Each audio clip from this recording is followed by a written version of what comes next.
السلام عليكم ورحمة الله وبركاته. مع حضراتكم محمد الديري. إن شاء الله النهاردة معانا 3 دول كده سهلين، يلا بينا كده نشوف استخداماتهم بكل بساطة.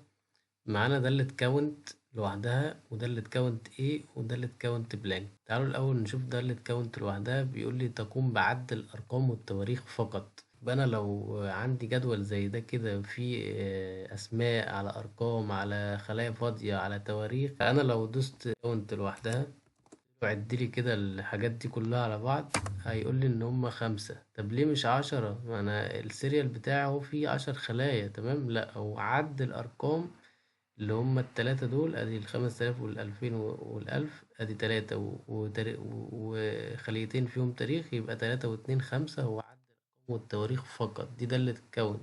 دالة كاونت ايه بقى؟ بتقوم بعد الخلايا كلها. تمام، يعني هتعدلي ال10 دول كلهم باستثناء الفراغات دي.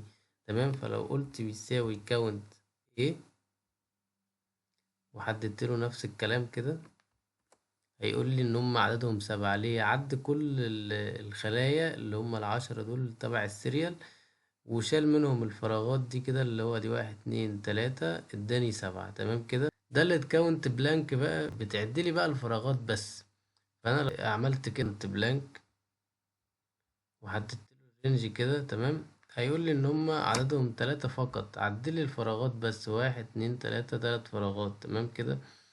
فلو انا بقى عايز اجمالي العدد ده كله، فاللي تكونت ايه زائد ده اللي تكونت بلانك.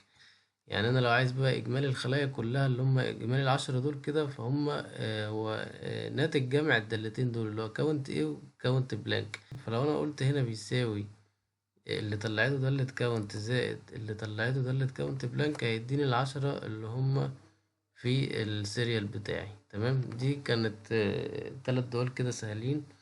ليهم استخدامات طبعا في الشغل، وربنا يوفقكم كده جميعا. وشكرا لحضراتكم، والسلام عليكم ورحمة الله وبركاته.